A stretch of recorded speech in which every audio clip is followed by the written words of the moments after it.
Hey guys, in this video, I'll show you how we can go ahead and delete your Pinterest history.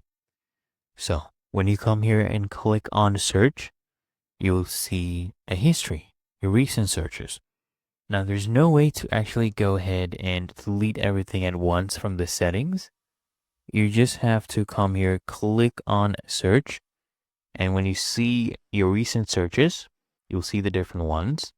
All you need to do is come here and click on the X icon next to the recent search.